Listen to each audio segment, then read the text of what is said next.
ನಮಸ್ಕಾರ ಬಂಧುಗಳೇ, ನೀವು ನೋಡ್ತಾ ಇದ್ದೀರಾ ಅಂಗವಿಕಲರ ಅಂತರಾಳ ದಿವ್ಯಾಂಗ್ಜನ್ ಯೂಟ್ಯೂಬ್ ಚಾನೆಲ್. ದಯಮಾಡಿ ತಪ್ಪದೆ ಚಾನೆಲ್ ಸಬ್ಸ್ಕ್ರೈಬ್ ಮಾಡಿರಿ, ಶೇರ್ ಮಾಡಿ, ಲೈಕ್ ಮಾಡಿ, ಆಲ್ ಬಟನ್ ಪ್ರೆಸ್ ಮಾಡಿದರೆ ಪ್ರಸಾರವಾಗಿರುವ ಎಲ್ಲಾ ವರದಿಗಳು ನೋಡಬಹುದು. ವರದಿ ಬಗ್ಗೆ ಅಭಿಪ್ರಾಯ ಕಮೆಂಟ್ಸ್ ಬಾಕ್ಸಲ್ಲಿ ತಿಳಿಸಿ. ಲೈಕ್ ಬಟನ್ ಪ್ರೆಸ್ ಮಾಡಿದರೆ ಹೈಪ್ ಬಟನ್ ಬರುತ್ತದೆ. ಅದನ್ನು ಪ್ರೆಸ್ ಮಾಡಿದರೆ ಚಾನೆಲ್ಗೆ ಪರೋಕ್ಷವಾಗಿ ಪ್ರೋತ್ಸಾಹ ಮಾಡಿದಂತೆ ಆಗುತ್ತದೆ.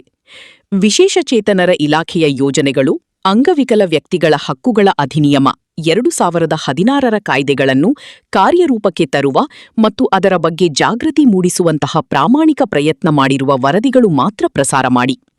ಅಂಗವಿಕಲರಿಗೆ ತಿಳುವಳಿಕೆ ಕೊಡಬೇಕು ಎಂಬ ಸದುದ್ದೇಶದಿಂದ ಕೆಲಸ ಮಾಡುತ್ತಿರುವ ಚಾನೆಲ್ ಇದಾಗಿದ್ದು, ಅಂದರೆ ಅಂಗವಿಕಲರು ತಮ್ಮ ಸಮಸ್ಯೆಗಳನ್ನು ಹೇಳಿಕೊಳ್ಳುವ, ಅವುಗಳಿಗೆ ಪರಿಹಾರ ಕಂಡುಕೊಳ್ಳಲು ಇದೊಂದು ಉತ್ತಮ ವೇದಿಕೆಯಾಗಿದೆ. ಕಾರಣ, ಇದರ ಸದುಪಯೋಗ ರಾಜ್ಯದ ಅಂಗವಿಕಲ ಬಂಧುಗಳು ಪಡೆಯಬೇಕೆಂದು ಚಾನೆಲ್ ಬಳಗ ಯಾವತ್ತೂ ಆಶಿಸುತ್ತದೆ. ನಮಸ್ಕಾರಗಳು. ಕರ್ನಾಟಕ ಅಂಗವಿಕಲರ ರಾಜ್ಯ ಒಕ್ಕೂಟ ಬಳ್ಳಾರಿ ಜಿಲ್ಲಾ ಘಟಕ ವತಿಯಿಂದ ಮಾನ್ಯ ಜಿಲ್ಲಾಧಿಕಾರಿಗಳು ಬಳ್ಳಾರಿ ಇವರಿಗೆ ಒಂದು ಮನವಿ ಪತ್ರ ಕೊಟ್ಟಿರೋ ವರದಿ ನಮ್ಮ ಜೊತೆಗೆ ಹಂಚಿಕೊಂಡಿದ್ದಾರೆ. ಅದನ್ನು ತಮಗೆ ಪ್ರಸ್ತುತಪಡಿಸ್ತಾ ಇದ್ದೀವಿ, ತಾವೆಲ್ಲ ಗಮನಿಸಬೇಕಂತ ಕೇಳ್ಕೊತಾ ಇದ್ದೀವಿ. ವಿಷಯ ಏನಂತಂದರೆ, ಅಂಗವಿಕಲರು, ಹಿರಿಯ ನಾಗರಿಕರು ಹಾಗೂ ವಿಧವೆಯರಿಗೆ ಬಾಕಿ ಇರುವ ಮಾಶಾಸನವನ್ನು ತಕ್ಷಣ ಬಿಡುಗಡೆ ಮಾಡಿ ಅವರ ಬ್ಯಾಂಕ್ ಖಾತೆಗೆ ಜಮಾ ಮಾಡುವಂತೆ ಹಾಗೂ ಬಳ್ಳಾರಿ ಜಿಲ್ಲೆಯಲ್ಲಿ ಅಂಗವಿಕಲರ ಸಮಸ್ಯೆಗಳ ಕುರಿತು ಜಿಲ್ಲಾ ಮಟ್ಟದ ಕುಂದುಕೊರತೆ ಸಭೆಯನ್ನು ಶೀಘ್ರವಾಗಿ ನಡೆಸುವಂತೆ ಮನವಿ ಮಾಡಿಕೊಂಡಿದ್ದಾರೆ. ಕರ್ನಾಟಕ ಅಂಗವಿಕಲರ ರಾಜ್ಯ ಒಕ್ಕೂಟ ಬಳ್ಳಾರಿ ಜಿಲ್ಲಾ ಸಮಿತಿಯ ಪರವಾಗಿ ವಿನಂತಿ ಮಾಡಿಕೊಳ್ಳುವುದೇನೆಂದರೆ, ಬಳ್ಳಾರಿ ಜಿಲ್ಲೆಯಲ್ಲಿ ಅಂಗವಿಕಲರು, ಹಿರಿಯ ನಾಗರಿಕರು, ವಿಧವೆಯರಿಗೆ ಕಳೆದ 3 ತಿಂಗಳಿಂದ ಮಾಶಾಸನ ಪಾವತಿಯಾಗಿಲ್ಲ. ಮಾಶಾಸನದ ಮೇಲೆಯೇ ಸಾವಿರಾರು ಫಲಾನುಭವಿಗಳು ತಮ್ಮ ಜೀವನ ನಿರ್ವಹಣೆಯನ್ನು ಅವಲಂಬಿಸಿಕೊಂಡಿದ್ದಾರೆ. ಮಾಶಾಸನ ವಿಳಂಬವಾಗಿರುವ ಕಾರಣ ಫಲಾನುಭವಿಗಳು ತೀವ್ರ ಆರ್ಥಿಕ ಸಂಕಷ್ಟಕ್ಕೆ ಸಿಲುಕಿದ್ದಾರೆ. ಮಾಶಾಸನವನ್ನು ಯಾವ ಕಾರಣಕ್ಕೂ ತಡೆಹಿಡಿಯಲಾಗಿದೆ ಎಂಬ ಬಗ್ಗೆ ಸರ್ಕಾರದಿಂದ ಅಥವಾ ಸಂಬಂಧಪಟ್ಟ ಇಲಾಖೆಯಿಂದ ಸ್ಪಷ್ಟ ಮಾಹಿತಿ ನೀಡಲಾಗಿಲ್ಲ. ಆದ್ದರಿಂದ ಬಾಕಿ ಇರುವ ಎಲ್ಲ ಮಾಶಾಸನವನ್ನು ಯಾವುದೇ ವಿಳಂಬವಿಲ್ಲದೆ ಫಲಾನುಭವಿಗಳ ಬ್ಯಾಂಕ್ ಖಾತೆಗೆ ಜಮಾ ಮಾಡಲು ಅಗತ್ಯ ಕ್ರಮ ಕೈಗೊಳ್ಳುವಂತೆ ತಮ್ಮಲ್ಲಿ ವಿನಂತಿಸಿಕೊಳ್ಳುತ್ತೇವೆ ಅಂತಕ್ಕಂಥ ಮನವಿ ಕೊಟ್ಟಿದ್ದಾರೆ. ಇದೇ ರೀತಿ ಬಳ್ಳಾರಿ ಜಿಲ್ಲೆಯ ಅಂಗವಿಕಲರು ಹಲವಾರು ಗಂಭೀರ ಸಮಸ್ಯೆಗಳನ್ನು ಎದುರಿಸುತ್ತಿದ್ದಾರೆ. ಅವುಗಳಲ್ಲಿ ಪ್ರಮುಖವಾಗಿ ಅಂಗವಿಕಲರ ಮೇಲಿನ ದೌರ್ಜನ್ಯ ಹಾಗೂ ಅನ್ಯಾಯಗಳನ್ನು ತಡೆಗಟ್ಟಲು ಸಮರ್ಪಕ ಕ್ರಮ ಕೈಗೊಳ್ಳಬೇಕು.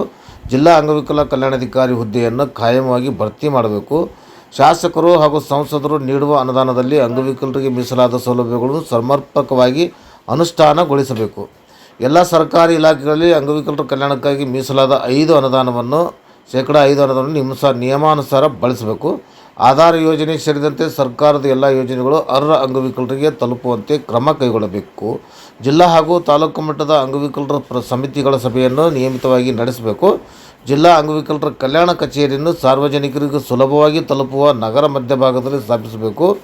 ಸುಪ್ರೀಂ ಕೋರ್ಟ್ ಆದೇಶಗಳು ಹಾಗೂ ಅಂಗವಿಕಲರ ಹಕ್ಕುಗಳ ಕಾಯ್ದೆ 2016 ಕಟ್ಟುನಿಟ್ಟಾಗಿ ಜಾರಿಗೊಳಿಸಿ ಸರ್ಕಾರಿ ಮತ್ತು ಖಾಸಗಿ ವಲಯದಲ್ಲಿ ಉದ್ಯೋಗಾವಕಾಶಗಳನ್ನು ಒದಗಿಸಬೇಕು.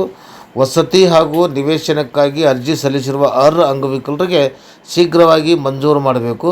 ರೈಲು ನಿಲ್ದಾಣಗಳು ಹಾಗೂ ಎಲ್ಲ ಸಾರ್ವಜನಿಕ ಕಟ್ಟಡಗಳಲ್ಲಿ ಅಂಗವಿಕಲರ ಸ್ನೇಹಿ ಸೌಲಭ್ಯಗಳಾದ ಇಳಿಜಾರು ಮತ್ತು ಸುಗಮ ಸ್ನೇಹಿ ಸಂಚಾರ ವ್ಯವಸ್ಥೆ ಹಾಗೂ ಅಗತ್ಯ ಮೂಲಸೌಕರ್ಯಗಳನ್ನು ಒದಗಿಸಬೇಕು.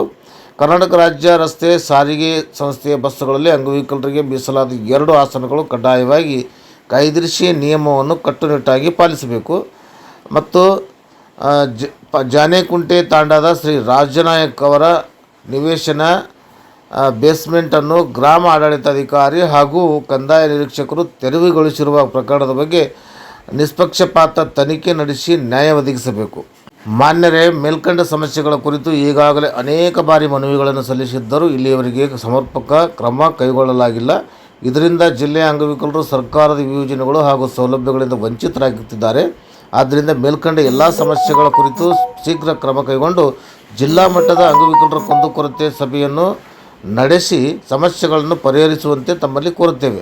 ಒಂದು ವೇಳೆ ನಮ್ಮ ನ್ಯಾಯಸಮ್ಮತ ಬೇಡಿಕೆಗಳನ್ನು ಶೀಘ್ರದಲ್ಲಿ ಈಡೇರಿಸದಿದ್ದಲ್ಲಿ ಕರ್ನಾಟಕ ಅಂಗವಿಕಲರ ರಾಜ್ಯ ಒಕ್ಕೂಟದ ನೇತೃತ್ವದಲ್ಲಿ ಜಿಲ್ಲಾಧಿಕಾರಿಗಳ ಕಚೇರಿ ಎದುರು ಅನಿರ್ದಿಷ್ಟಾವಧಿ ಉಪವಾಸ ಸತ್ಯಾಗ್ರಹ ಹಮ್ಮಿಕೊಳ್ಳಲಾಗುವುದು.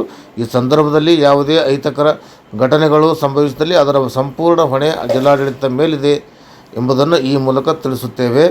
ತಮ್ಮಿಂದ ಸಕಾರಾತ್ಮಕ ಕ್ರಮ ಕೈಗೊಳ್ಳಲಾಗುವುದು ಎಂಬ ವಿಶ್ವಾಸದೊಂದಿಗೆ ಜಿಲ್ಲಾ ಪ್ರಧಾನ ಕಾರ್ಯದರ್ಶಿಗಳು ಗಾಳಪ್ಪ ಮತ್ತು ಜಿಲ್ಲಾ ಅಧ್ಯಕ್ಷರಾದಂಥ ಎನ್ ಕುಮಾರಪ್ಪ ಅವರು ಬಳ್ಳಾರಿ ಜಿಲ್ಲಾಧಿಕಾರಿಗಳಿಗೆ ಮನವಿ ಪತ್ರ ಕೊಟ್ಟಿರುವ ವರದಿಯನ್ನು ಅಂಗವಿಕಲರ ಅಂತರಾಳ ದಿವ್ಯಾಂಗಜನ್ ಯೂಟ್ಯೂಬ್ ಚಾನಲ್ ಜೊತೆಗೆ ಬಳ್ಳಾರಿ ಜಿಲ್ಲೆಯ ಕರ್ನಾಟಕ ಅಂಗವಿಕಲರ ರಾಜ್ಯ ಒಕ್ಕೂಟದ ಜಿಲ್ಲಾಧ್ಯಕ್ಷರಾದಂಥ ಎನ್ ಕುಮಾರಪ್ಪ ಅವರು ಹಂಚಿಕೊಂಡಿದ್ದಾರೆ. ಅದನ್ನು ತಮಗೆ ಪ್ರಸಾರ ಮಾಡ್ತಾ ಇದ್ದೀವಿ. ತಾವೆಲ್ಲ ಗಮನಿಸಬೇಕು ಅಂತ ಕೇಳಿಕೊಂಡು ಈ ಒಂದು ವರದಿ ಮುಗಿಸ್ತಾ ಇದ್ದೀನಿ. ನಮಸ್ಕಾರ, ಧನ್ಯವಾದಗಳು.